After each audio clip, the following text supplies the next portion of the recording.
Hey, salut tout le monde, c'est Maxga, j'espère que vous allez bien et on se retrouve dans une nouvelle vidéo où je vais vous donner mes propres conseils pour ceux et celles qui veulent commencer une mangatech. Alors Raton Animé, on a déjà fait une vidéo, donc je vous invite à aller la voir, le lien c'est en description. Bon, ne tardons pas plus longtemps, et c'est parti.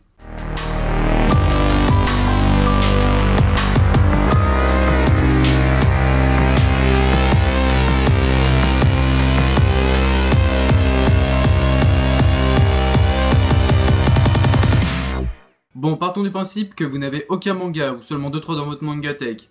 Le premier conseil est d'une évidence. Quand vous êtes en librairie et que vous allez choisir un manga, il est primordial de prendre son temps. Certes, c'est facile à dire et c'est simple à comprendre. Il m'est déjà arrivé de prendre 1 heure ou 2 pour choisir un manga, ou en prendre 0. Et c'est là qu'intervient le deuxième conseil.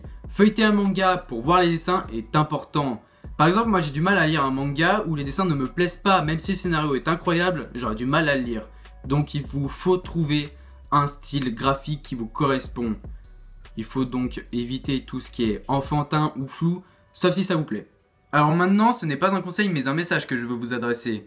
Donc les filles sont moins casse-couilles avec ce concept de tout ce qui est shonen, seinen, et c'est tout à votre honneur.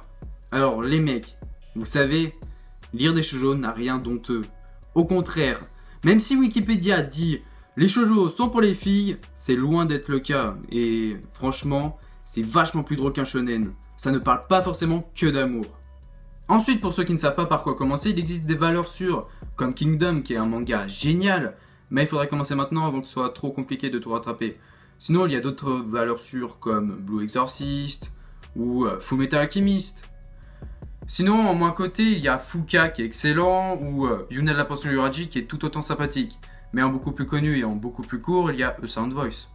Et ce qui est le plus important avant de commencer une série, c'est de se renseigner sur le manga en question. Parce que je peux vous assurer que vous aurez l'air con quand vous aurez compris que votre manga que vous avez acheté est une série en pause ou que l'auteur est mort. Je pense à Mako l'Ange de la Mort, qui est pour mon cas une série en pause, ou encore pour High School of the Dead où l'auteur est mort. Et bien sûr, pensez à regarder le synopsis avant d'acheter un manga, parce que je peux vous assurer que des mangas bizarres, ça existe.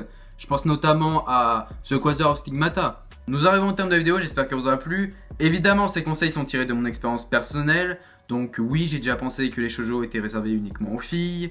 Oui, je me sens très con pour Mako. Mais nous faisons tous des erreurs. Bon, sinon, on se retrouve très bientôt. C'était Maxga. Bye.